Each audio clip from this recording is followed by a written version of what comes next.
Let's look at problem 547, number of provinces. So here we are going to provide a unified solution. So this problem provides a very direct example for the application of unified. First, we'll go over the statement of the problem, and then we look at the method and the main procedure. And finally, we give the code and test the generic cases. So first, let's look at the statement of the problem. So there are n cities. Some of them are connected, while some are not. If a city is connected directly with city B, and city B is connected directly with city C, then city A and C are indirectly connected. So in other words, this relation is transitive. So next is the definition of a province. A province is a group of directly or indirectly connected cities. So next is about the is-connected binary matrix, which indicates if two cities are connected directly or not. So the problem asks to return the total number of provinces. So the constraints about the problem, the main one is that the number of cities is bounded above by 200. So let's look at the two examples. In example 1, the return is 2. There are 2 provinces formed. And in example 2, each city itself forms a province. So the return is 3. So with that said, let's move to the method and the procedure. So the method we're going to use here is called unified, which is a very routine method. So the idea is that we group all the connected cities together as a cluster and mark it by a root, and then we count the number of different roots. So let's look at one example corresponding to example 1. So in example 1, the index 1 and index 2 forms a cluster. Let's use 0 as the root for this cluster, or we can say 0 is the name of this cluster. And index 2 forms another province. Let's use 2 as the name of this province.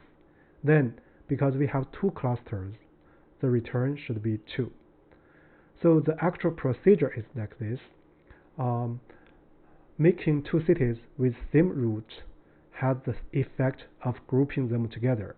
This operation is nothing but union operations. So here we want to make a remark. So using graph theory language, each group actually forms a connected component, and the number of distinct clusters is nothing but the number of connected components. So finally, a challenge. Can we try use the same unified method to look at problem, for example, Leetcode 990? So here is a video for that problem. So with that said, now let's look at the code. So we are going to split this code into several parts. First, we want to make some preparations. I'll track how many cities do we have. So its length is connected. Then we want to implement the unified operations. So for this, I will first initialize a dictionary. Let's call it roots. So at the very beginning, so each city, the corresponding index is its own parent. So for I in range M. So here, notice that the root basically starts the index, which is equivalent to the city, and the parents. So with that said, we can implement the find and union method. Let's first do find. So the argument is just one index.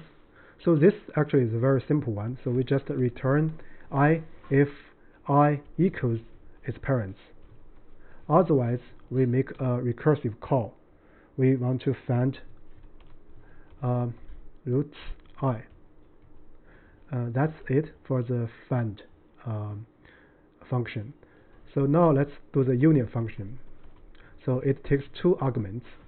So for these two index, we'll first find their roots. So let's see, call it Ri, Rj. So it's find I, find J. Then we want to union, join them together.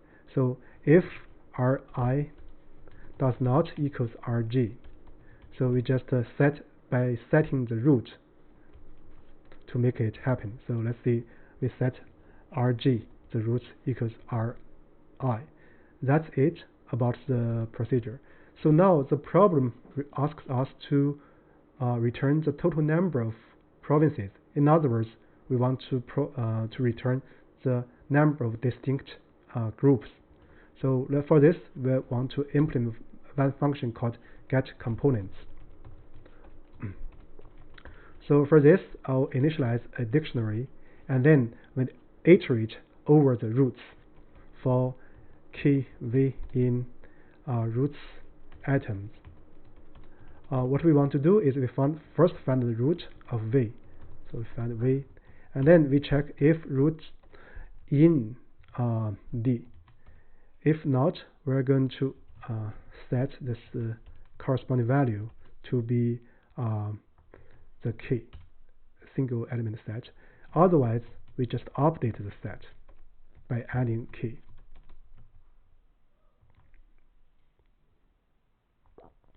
So here, if root not in D, if it's in D, so we add this one. Then we actually just need to return the length of D. So if we like, maybe we can make a print to look at the what's inside the D. So with that said, we can do our actual work. So the actual work, let's call it step 3. We want to iterate from the is connected matrix, and then we union the cities that are directly connected. So for this purpose, for I in range m, and then because this is symmetric, we can just iterate for j in range I plus 1 to m, right? So then what we want to do is if is connected ij equals 1, so we will put these two cities in the same cluster. So we just union ij. That's about it. So now we are ready to return the result. So to return the result, we just need to call the getComponent function. So that's the full solution for this problem. Let's have an overview of the procedure. First, we make preparations, and then we do the union find operations. This basically implement the find and union functions. So the getComponent is specific to this problem and of general purpose. So here we want to get the number of distinct connected components or clusters. So the third step is the actual work. We do the union, and we put all the cities that are connected directly or indirectly together. And finally, we return the result. Let's check for several special cases. So this is for the example 1. Notice that we print out this D. So when we call this functions, we print out that. So we have two clusters. 0, 1 forms one cluster. In other words, a province, which with a name or represented by 0. And 2 forms another province, which is represented by 2. That's about it.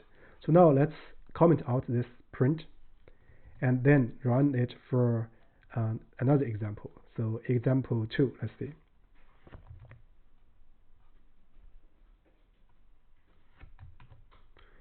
And this should return 3. That's it. So with these two test cases verified, let's check the generic case. That's it. So I guess for this problem, that's about it. So as a final remark, it's good to try see problem 990 and other related problems to explore the power of UniFind. Thank you very much.